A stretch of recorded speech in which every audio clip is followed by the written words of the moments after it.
virtual, and everything, including a chair or a car, can now become a digital asset, and that can be recorded on a blockchain.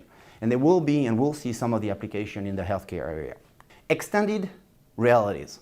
So there's a lot of discussion about virtual reality, but we wanted to explore with you the continuum of reality from, on the left side, the real environment, all the way to the right side with the virtual environment. So on the left side is just you and I operating, daily life, fully real. And on the right side is a fully virtual environment. Think about a video game, right? You're totally immersed in a video game, totally virtual, 100%. And in the middle, we have what we call the mixed realities. The first one is augmented reality. Augmented reality is the world as you see it, but imagine you would have glasses, and on those glasses you would have data that would be displayed saying, hey, this individual is this, or providing us information on directions, or social information on the environment around us, or weather forecast, for example, overlay over the real world. That's augmented reality. The reality has been augmented with digital data. And the second area in the mixed reality spectrum just after is augmented virtuality. It's the opposite. You're fully immersed in a virtual environment, but that's your real self, your real hands, your real body. You're walking as a real physical individual in a virtual environment. That's what is called augmented virtuality. We have augmented virtuality with the real world. So as you can see, there's a number of potential applications across multiple sectors, and that's another great general purpose technology that we're planning to use. Drones. Probably a lot of us are thinking about drones as either, war engines or probably little games for our kids. But drone is a fabulous invention, which is actually generating a huge amount of potential across multiple sectors. You can see 4 different types of drone display on the screen. We're just going to talk about maybe on the one on the top right, which is called the multi-rotor drone. But you can think also about fixed wings, single rotor, or the hybrid type of drones. There are multiple applications. Each of those drone profile is actually delivering a type of solution. So for example, the fixed wing is more for heavy payload. It's usually utilizing fuel engines, can go long range distances, can actually deliver large payload to remote areas. Can also be used as a weapon.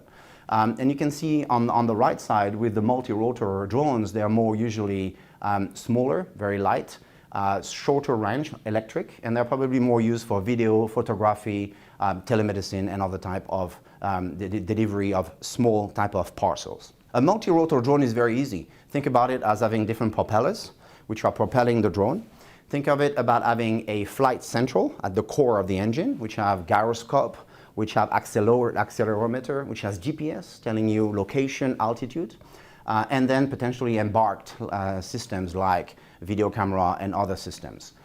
So quite simple technology, but you'll see this is another general purpose technology that can be used anywhere pretty much. Think about transportation, think about multiple delivery systems and many other usage of drone technologies.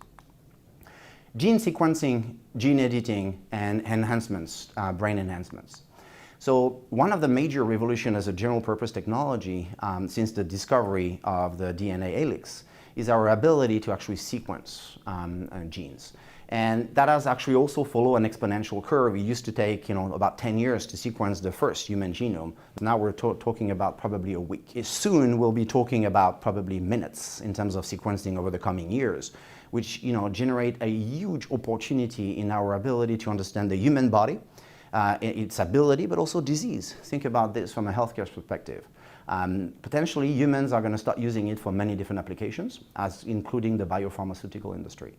One of the most common application, and that's the one you see now displayed on your screen, is called the molecular scissor, also known as CRISPR-Cas9, which is the ability to actually identify a dysfunctioning part in the DNA, cut this dysfunctioning part and replace it with a functioning part. That's quite a simple concept, but it's bringing a true revolution in how we operate and potentially how we can cure disease and enhance the human body.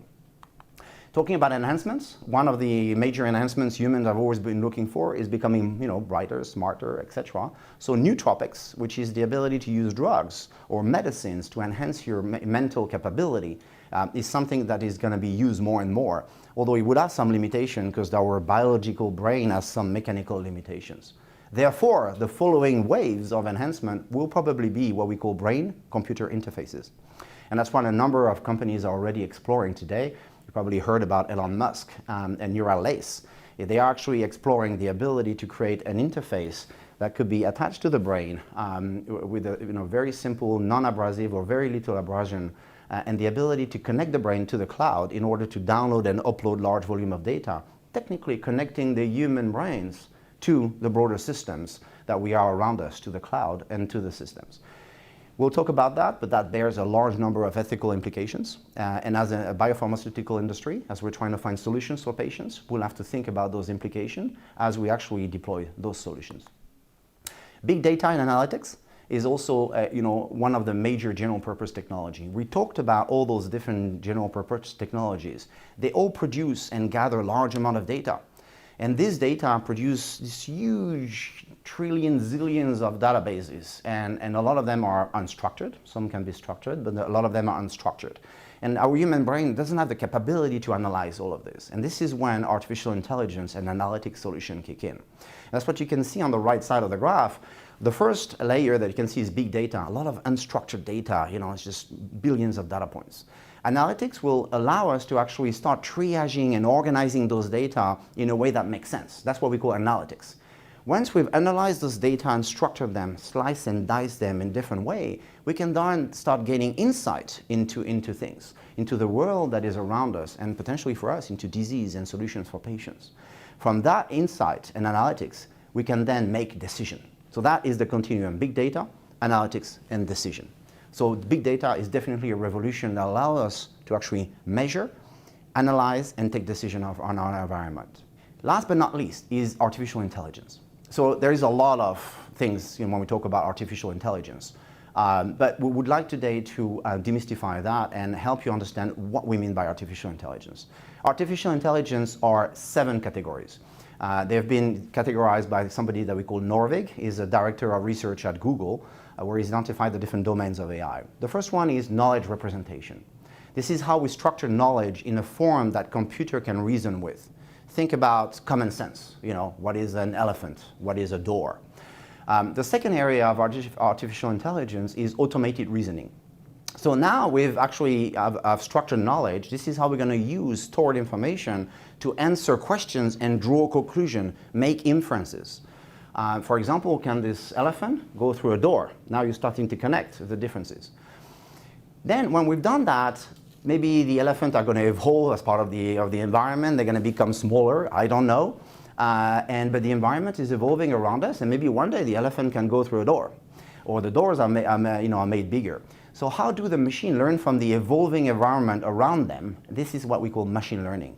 Machine learning are going to start learning from large amount of data, those big data, and they're going to start actually making conclusion that, hold on, the environment around me is evolving, and they're going to make the necessary adjustments, which is part of the intelligence that humans display.